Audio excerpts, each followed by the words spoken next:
रेखा सिंह। स्वागत है आपको मेरे चैनल रेखा माही टिप्स में। फ्रेंड्स, आज का वीडियो प्यारी भाइयों बहनों के लिए है जो स्कूटी चलाने के लिए सीख रही है और बहुत सारे प्रॉब्लम को उसके फेस करना पड़ रहा। तो मेरे पास में ढेर सारी कमेंट्स आ रही थी कि मैम आपने तो वीडियो बनाया लेकिन स्टेप बाय स्टेप आप वीडियो बनाइए जिससे सीखने वाली लड़कियों या लड़कों के लिए बहुत ही ज़्यादा हेल्पफुल होगा। तो आज का वीडियो मैं स्टेप बाय स्टेप बना रही हूँ, फर्स्ट डे से लेकर लास्ट डे तक आप कैसे स्कूटी चलाने के लिए परफेक्ट तरीके से सीखते हो, बिना गिरे, बिना स्कूटी को चोट लगे, बिना आपको चोट लगे। तो इसी तरह से मेरे वीडियो में बने रहिए। पसंद आए तो एक लाइक करना ना भूले, मेरे चैनल को सब्सक्राइब करना ना भूले। तो चलिए फटाफट इस वीडियो को स्टार्ट करते हैं। तो फ्रेंड्स, ये देखिए स्कूटी अभी हमारी एक स्टैंड में है। तो स्टैंड में स्कूटी जब लगी रहती है तो इसको इस स्टैंड में ही रहने दें। इसको पैरों से इस तरह से अचानक ना हटाए, नहीं तो स्कूटी इस तरह से डिसबैलेंस होगी और आपकी स्कूटी नीचे गिर पड़ेगी। तो ये देखिए मैं जैसे बता रही हूँ, स्कूटी को आप इस तरह से स्टैंड में ही लगा रहने दें। और करना क्या कि पहले आप इजी तरीके से, आराम तरीके से स्कूटी में बैठे। ऐसे क्या होगा कि अगर आपका हाइट भी कम है तो बहुत ही इजीली आप स्कूटी में बैठ जाओगे। और स्कूटी कैसे चलाने के लिए सीखना है, ये देखिए। पैर अगर आपका पूरा ज़मीन पे नहीं पड़ रहा, लेकिन अगर आगे का जो तलुआ, मतलब उंगली का जो तलुआ होता है, थोड़ा सा भी आपका पैर अगर ज़मीन पे इस तरह से टच करता है तो बहुत ही इजीली परफेक्ट तरीके से स्कूटी चलाने के लिए सीख सकते हो। तो फिर इस तरह से स्कूटी को आप सीधा करें और फिर बाएं पैर से स्टैंड को हटाएं और स्टैंड को हटाकर बस इस तरह से आप, मतलब जैसे एक्सरसाइज कैसे होता है बस उसी तरह से आपको इस तरह से कम 5 से 7 मिनट तक करना है। ऐसे करने से क्या होगा कि स्कूटी का जो भार होता है वो भार आप अपने ऊपर लेने के लिए सीखोगे और आपको स्कूटी हल्की लगने लगेगी। तो मैं ऐसे प्रैक्टिस करने के लिए इसीलिए बता रही हूँ कि स्कूटी का भार को आप अच्छी तरह से अपने ऊपर ले सकोगे। तो फिर इस तरह से स्कूटी से आप नीचे उतरो और स्कूटी को स्टार्ट नहीं करना है। एक बात को ध्यान में रखें, स्कूटी बिल्कुल स्टार्ट ना करें, बस इस तरह से आप स्कूटी को पकड़े और आप कंटिन्यू जितना दूर होता है इस तरह से चलिए। बहुत जगह ऐसे आएगी कि स्कूटी आपकी गिरती गिरती बचेगी, क्योंकि इस समय आप स्कूटी का भार को संभाल नहीं पा रहे हो। तो मैं ऐसा स्कूटी का बोलो तो एक्सरसाइज, इसे बोलते हैं एक्सरसाइज। आपकी भी एक्सरसाइज हो रही है, आपकी स्कूटी का भी एक्सरसाइज हो रही है। तो अगर आप पैदल पैदल इस तरह से स्कूटी को लेके चलते हो तो स्कूटी का भार को आप अच्छी तरह से संभालने के लिए सीखोगे। और एक बात क्या होगा कि इस समय जब आपकी हैंडल इधर उधर घूमती है, ये देखिए हैंडल कुछ इस तरह से इधर उधर घूमेगी, गाड़ी भी, स्कूटी भी डिसबैलेंस होगी और आप गिरते गिरते भी बचोगे, स्कूटी भी गिरते गिरते बचेगी। तो बस कमर की भार में स्कूटी का भार को संभालना है। तो मैं ऐसे इसीलिए प्रैक्टिस कर आ रही हूँ कि स्कूटी का भार आप अपने बलबूते पे, ऐसा नहीं कि आप स्कूटी चलाने के लिए सीख रहे हो और कोई दूसरा पीछे से और आपकी स्कूटी को पकड़े। तो मैं ऐसा बिल्कुल नहीं बताना चाहती हूँ। आप अपने कॉन्फिडेंस को बढ़ाएं, आप स्कूटी को खुद संभाल रहे हो, रास्ते में आपको स्कूटी को खुद लेके निकलना है। तो इस तरह से जब आप स्कूटी को अकेले अपने बलबूते पे संभालते हो तो कभी भी स्कूटी अगर आपकी चलते चलते अगर गिरेगी तो उस स्कूटी को बहुत ही इजीली, अब बहुत ही परफेक्ट तरीके से आप उसे संभाल सकते हो। कोई आपकी स्कूटी को उठाने वाला नहीं आएगा। इस समय आपको यही प्रैक्टिस करना है कि जब आपकी स्कूटी अगर नीचे गिर जाए तो आप स्कूटी को उठाओगे। तो बस इसी तरह से स्कूटी का भार को आप अपने ऊपर लेने के लिए सीखो।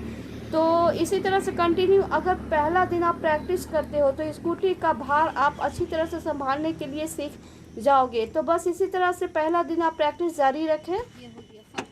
तो पहले दिन के प्रैक्टिस के बाद में आता है दूसरा दिन। तो दूसरा दिन करना क्या कि इजीली आप स्कूटी में बैठो। सबसे पहले अपने कॉन्फिडेंस को बढ़ा लो और अपने मन से डर को दूर रखो। फिर पैरों से इस तरह से स्टैंड को हटाओ और स्कूटी को थोड़ा सा आगे पीछे, मतलब कि अप डाउन इस तरह से आप करो। तो इस तरह से आप करने से क्या होगा कि स्कूटी का बैलेंस जो है आपसे बनेगी और हैंडल भी सीधा रहेगी। तो इस तरह से आगे और पीछे, स्कूटी को मैंने अभी स्टार्ट नहीं किया है, आपको भी स्कूटी को स्टार्ट नहीं करना है। बस इसी तरह से थोड़ा सा आगे जाए और 3 कदम फिर पीछे जाए, 3 कदम आगे जाए फिर 3 कदम पीछे जाए। तो इसी तरह से आप स्कूटी का प्रैक्टिस करें दूसरे दिन। इससे क्या होगा कि आप अपने बलबूते स्कूटी चलाना परफेक्ट तरीके से सीख जाओगे। तो फ्रेंड्स, अब तीसरे दिन की प्रैक्टिस मैं बताऊंगी। तो आज मैं स्कूटी को स्टार्ट करूंगी तो एक हाथ ब्रेक के ऊपर में रहेगा, दूसरे हाथ एक्सीलेटर के ऊपर में रहते हुए सेल्फ को हम इजीली दबाएंगे। तो इस समय क्या है, सबसे पहले मन से डर को हटा लें और एक्सीलेटर के ऊपर में हाथों को इस तरह से बांध के रखें। मेरे हाथों को ध्यान से देखिए, मुट्ठी हमेशा एक्सीलेटर के ऊपर में बंधी रहनी चाहिए और हल्का सा मूव होना चाहिए। एक्सीलेटर के ऊपर में मतलब कमेंट्स आती है कि मैम मैं एक्सीलेटर के ऊपर में हाथ कैसे जमाऊं। तो इस तरह से एक्सीलेटर के ऊपर में मुट्ठी को बांध के रखना, बिल्कुल स्लो, जितना स्लो होगा पहले इसे लेना है और इस तरह से 2 कदम आप स्कूटी को आगे करें फिर पीछे करें। आपको तीसरा दिन बिल्कुल ज़्यादा मशक्क़त नहीं करना है, बस 2 कदम आगे करें फिर पीछे करें। इस तरह से 2-2 स्टेप आप आगे बढ़ें। आप स्कूटी को स्टार्ट करके 2-2 कदम आपको दोनों पैर को बस ज़मीन पे रखना है और स्कूटी की हैंडल इस तरह से इधर उधर घूमना चालू होगा, क्योंकि इस समय एक्सीलेटर पे ना कंट्रोल है आपका ना हैंडल पे। तो बस इस तरह से दोनों पैर को ज़मीन पे टिका के रखें और इस तरह से आपकी स्कूटी जिधर जाती है, मतलब हैंडल जिधर जा रही है, फिर स्कूटी के हैंडल को आप सीधा करो और आप उधर ही चल पड़ो। तो इसी तरह से आप प्रैक्टिस करते रहें, दोनों पैर को ज़मीन पे ही रखें और एक्सीलेटर बिल्कुल स्लो रखें। मेरे हाथों को देखिए, मैं एक्सीलेटर बिल्कुल नहीं बढ़ा रही हूँ, तो आपको भी एक्सीलेटर बिल्कुल नहीं बढ़ाना है। स्कूटी कभी ऐसा होगी कि स्कूटी एक्सीलेटर जब आप स्लो करोगे तो स्कूटी आपकी पीछे की ओर आ जाएगी। तो कोई बात नहीं, ऐसा सीखने के टाइम में होता है। और फ्रेंड्स, मेरे पास एक कमेंट्स आती है कि मैम मैं जब स्कूटी चलाने के लिए सीखती हूँ तो मेरे हाथों में बहुत दर्द हो जाता है। तो ये सबके साथ में होता है, ये आपके साथ में नहीं हो रहा, बल्कि ये सबके साथों में होता है। तो इन सभी बातों को अभी आपको नज़रअंदाज करना है, क्योंकि जब आप स्कूटी चलाने के लिए सीख रहे हो तो बहुत सारी ऐसे समस्या होती है जिसको आपको समाधान करना है। तो बस दोनों पैर को इसी तरह से ज़मीन पे रखते हुए एक्सीलेटर बिल्कुल स्लो लेते हुए आप इस तरह से 2 कदम आगे जाए फिर रुके।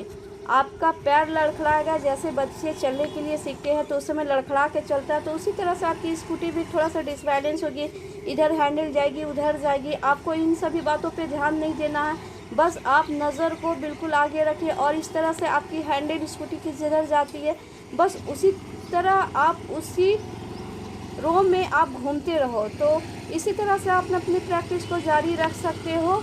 आप ये देखिए मैं कैसे लड़खड़ा रही हूँ, तो मैं आपको बस उसी तरह से सिखाती हूँ जिस तरह से हमारी बिगनर्स सीखती है, जिस तरह से हमारी लड़कियाँ, हमारी स्टूडेंट स्कूटी चलाने के लिए सीखती है।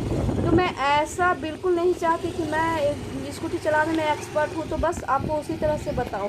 तो मेरी हर वीडियो में बस यही कोशिश रहती है कि जैसे नई नई बिगनर्स हमारी स्कूटी चलाने के लिए सीखती है और उसके साथ में क्या होता है इसे मैं अच्छी तरह से फील कर सकती हूँ और उसी हिसाब से मैं आपको ट्रेनिंग देती हूँ। तो फ्रेंड्स, ये तीसरा दिन आप इसी तरह से कंटिन्यू प्रैक्टिस करते रहें। तो अब मैं चौथे दिन में आने वाली हूँ। तो चौथे दिन में क्या करना है, स्कूटी का तो आप हल्का फुल्का बैलेंस बना ले रहे हो, स्कूटी को संभालना भी सीख ले रहे हो और एक्सीलेटर भी लगभग आपके हाथों में अच्छी तरह से एक्सीलेटर भी बैठना चालू हो जाएगा। तो अब करना क्या है कि पैर आपका तो ज़मीन में पड़ के आप स्कूटी चला ले रहे हो, तो करना क्या कि आपको अब पैरों को धीरे धीरे मतलब ज़मीन से टच करते हुए हवा में लहराना है। तो इस तरह से जितना आपसे चल पड़ता है आप हवा में लहराते हुए पैर को ज़मीन में करते हुए इस तरह से स्कूटी को आप कंटिन्यू चलाते रहे। जहां आपको लगे कि स्कूटी आपकी डिसबैलेंस होने वाली है, हल्का सा टच करें फिर पैरों को हवा में लहराए। तो इस तरह से आपको प्रैक्टिस करना है। ऐसे क्या होगा कि धीरे धीरे पैर आपका ऊपर जाने लगेगा, क्योंकि स्कूटी का आप बैलेंस आपसे बनने लगा है। तो फ्रेंड्स, अब मैं 5वें दिन में आने वाली हूँ जो आपके लिए बहुत ही ज़्यादा हेल्पफुल होगा। तो ये देखिए, जब आपका पैर धीरे धीरे हवा में लहराने लगता है उसके बाद क्या होता है कि ऑटोमेटिक आपका एक पैर धीरे धीरे ऊपर में जाने लगेगा। दोनों पैर को एक साथ ऊपर नहीं करना है, इस बात को ध्यान में रखें। दोनों पैर को अचानक आपको ऊपर नहीं करना है, धीरे धीरे एक पैर को ऊपर करें, एक पैर आपका नीचे रहेगा। जैसे आप एक्सरसाइज करते हो, कभी इस पैर का कभी उस पैर का, तो बस उसी तरह से स्कूटी आपको चलानी है धीरे धीरे। ये देखिए आप धीरे धीरे एक पैर को ऊपर करें, जितना दूर तक आप चल रहे हो, जितना दूर तक स्कूटी का बैलेंस आप बना के चला पा रहे हो, तो उस जगह पे आप स्कूटी में पैर को ऊपर करके चले। जहां आपको लगे कि स्कूटी डिसबैलेंस होने वाली है, आप पैर को नीचे करें। तो बस इसी तरह से प्रैक्टिस को जारी रखें। तो फ्रेंड्स, अब मैं छठे दिन में आने वाली हूँ, जो आपके लिए बहुत ही ज़्यादा हेल्पफुल होगा और बहुत ही फटाफट आप चला भी लोगे। तो इस तरह से जब आप एक स्कूटी का एक पैर का जब आपका बैलेंस बन जाता है, तो एक पैर का जब बैलेंस बनता है तो ऑटोमेटिक दूसरा पैर भी फटाक से ऊपर चल जाएगा। और ये नहीं, दूसरा पैर जब आपका ऊपर जाता है तो आप एक रो में जितना दूर होगा एक्सीलेटर का लेके, आप एक्सीलेटर को हल्का सा तेज़ करते हुए कंटिन्यू चले, जितना दूर तक आप चल सकते हो। इस समय आपको एक बात ध्यान देना है कि एक्सीलेटर हल्का सा तेज़ करें, क्योंकि दोनों पैर आपका ऊपर है और दोनों पैर जब ऊपर रहता है तो एक्सीलेटर हल्का सा तेज़ रहता है, तभी आपकी स्कूटी कंटिन्यू चलेगी, आपकी स्कूटी का डिसबैलेंस नहीं होगा और बहुत ही परफेक्ट तरीके से आप स्कूटी चलाने के लिए सीख सकते हो। यहाँ मार्ट में मेरे साथ में मेरी एक बिगनर्स भी है, मेरी स्टूडेंट है, जो वो भी स्कूटी चलाने के लिए सीख रही है और उसने सीख लिया है, लेकिन वो प्रैक्टिस के लिए आई है। तो बस फ्रेंड्स, इसी तरह से आप कंटिन्यू आप इसी तरह से चलते रहें और अपनी प्रैक्टिस को जारी रखें। आप इस तरह से 6 से 7 दिन में एक परफेक्ट राइडर बन जाओगे, अगर कॉन्फिडेंस होगा तो। फ्रेंड्स, आज का वीडियो में आपने देखा ना, मैंने कितना इजी और परफेक्ट तरीके से स्कूटी चलाने के लिए सिखाया है। अगर आप मेरे सारे आइडिया को फॉलो करते हो और स्टेप बाय स्टेप स्कूटी चलाने के लिए सीखते हो, तो यकीन नहीं मानोगे, बहुत ही परफेक्ट तरीके से 10 दिन में मैं दावा करती हूँ कि अगर मेरे सारे आइडिया को फॉलो करो और स्टेप बाय स्टेप स्कूटी चलाने के लिए सीखो, तो 10 दिन में आप परफेक्ट राइडर बन जाओगे, वो भी बिना आपको चोट लगे हुए। आपकी स्कूटी भी बचेगी, आप भी बचोगे। तो मेन होता है कि जब भी आप स्कूटी चलाने के लिए सीखते हो तो सबसे मोस्ट इम्पॉर्टेंट है आपको सेफ़ रखना। तो आप अपने आप को सेफ़ रख के स्कूटी चलाने के लिए सीख सकते हो। तो फ्रेंड्स, इसी तरह से आप मेरी वीडियो में बने रहिए। पसंद आए तो एक लाइक करना ना भूलें और मेरे चैनल को सब्सक्राइब करना ना भूलें। तो फिर से मिलती हूँ 2 दिन के बाद में नेक्स्ट वीडियो में नेक्स्ट आइडिया के साथ में। तब तक के लिए बाय बाय।